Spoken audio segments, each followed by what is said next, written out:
Hi, I'm Colton. And I'm Dylan. And this is Draconian Wonder with another episode of Scientific Sundays. Ba-da-da-da, theme music. Yeah. Woo! Okay, so today on Scientific Sundays, we're going to be investigating all the different uses of cornstarch. Exactly. Not just cornstarch, all natural cornstarch. That's a great value. Great value. With no artificial flavors or colors. And look, right here on the box, it even tells you it's great for gravy, sauces, and baking. But what else can it do? Let's find out. So, clear some working space. You're going to need, let's see, water, cornstarch. H2O Is important. And you'll need a bowl as well. Make sure it's a good size. Yeah, and clear is good because you get to see it all. So we want to roll up our sleeves here. Don't want to get all messy. And then you're going to want a stirring device. Now, take your cornstarch and empty it into the bowl. Woo! You'd expect cornstarch to be yellow. It's not, but you'd be wrong. Alright, let's put this back. It's like an explosion went off in here. Okay, so, get that in there. She said. Now, here's what I want you to do. I want you to take the water and just sort of pour it in. You want probably about a 1-to-1 ratio, but a little less water is good. And then you just want to stir this baby up. Just let that cornstarch get nice and mixed in.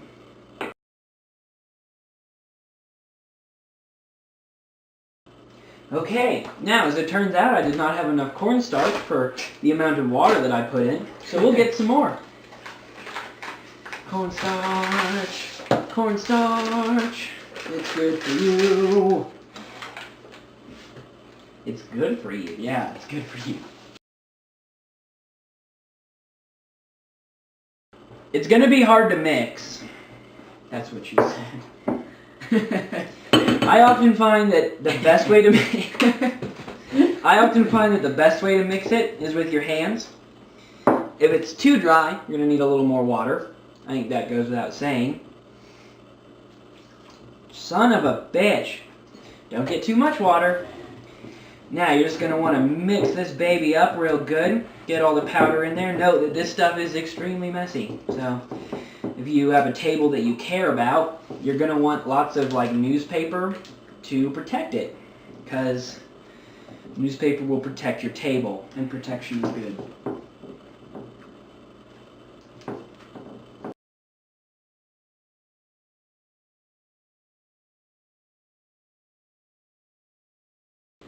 Having a little bit of trouble with the ratio today, but you can figure it out. That's weird, Dylan. That's weird. Dylan likes his water cornstarchy. Yep.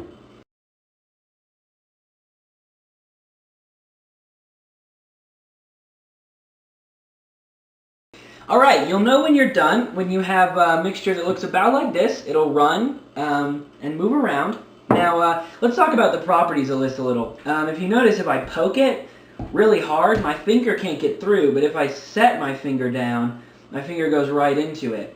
And if I try and pull my finger out quickly, that was a little too fast.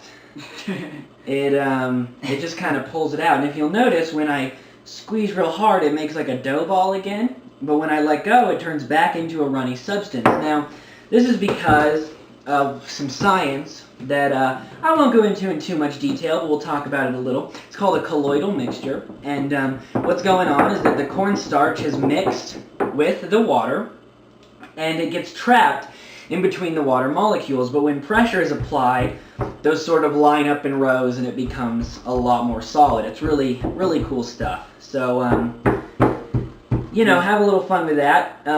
If you want, quit playing with my colloidal mixture. Anyway, if you want, you can add some food coloring. That's lots of fun. I recommend adding it to the water first and getting it blended in with the water and then mixing the cornstarch in, because it's a little hard to mix this stuff up because of its properties. You look like blood. So, yeah, just get that in there and mix that up, you know, nice and fun. This is gonna look pink, so you know, Mix it up good. enjoy that. Okay, so now we're gonna talk a little bit about cleaning this stuff up because it's pretty messy. Let's be honest. Whoops. So, all right.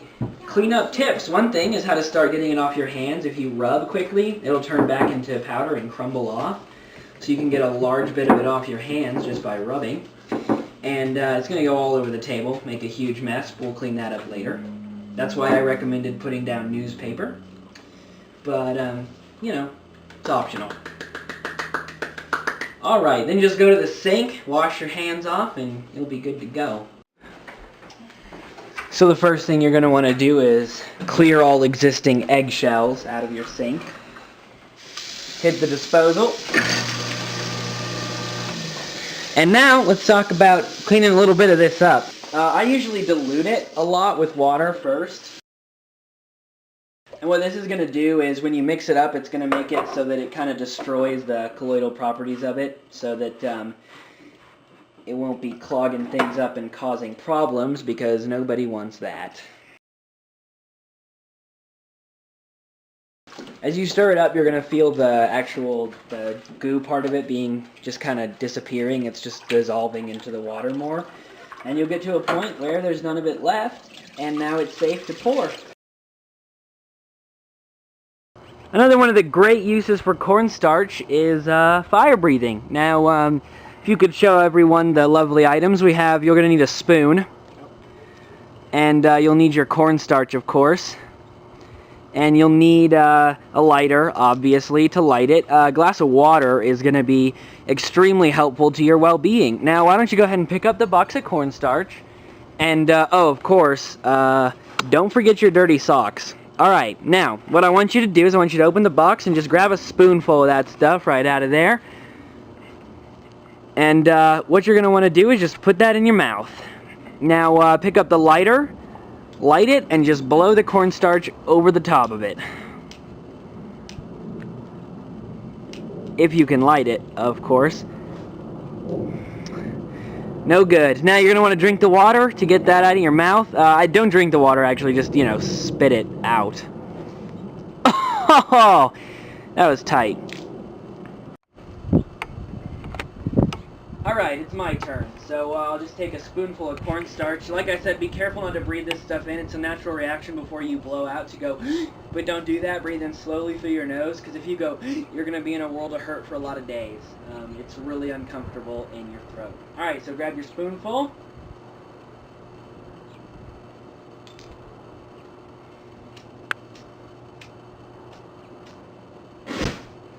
That one was good.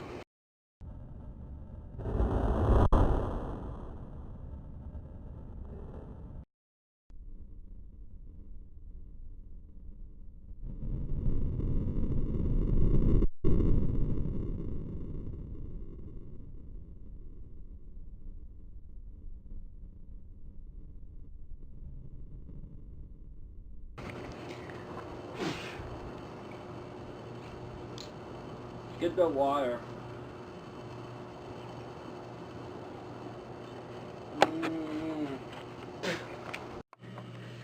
Hey everybody, I just wanted to show you the crack torch that we were using. It's got a very nice flame on it, so it's good for fire breathing. You can also just make get like a long wooden stick and like put some paper towel on the end, coat that in some kind of flammable substance like that. That's good too. But the thing that I wanted to show you about cornstarch that's so cool and why it's so good for fire breathing is that if we take a spoonful of this stuff, I won't grab too much because I don't want to spill it on the carpet, but if we take some of this and we put this flame on it here, it won't light on fire. You know, it's cool because it's not flammable by itself. It's only flammable when it's mixed in with the air, and the flame can jump from particle to particle. But when they're all clumped together, there's not enough oxygen in between for it to actually light, which makes it really safe because it can't go back and light your mouth on fire. So it's a good place to start fire breathing. Okay, listen. So Colt, he didn't think there was any more like ideas for cornstarch, but I got one.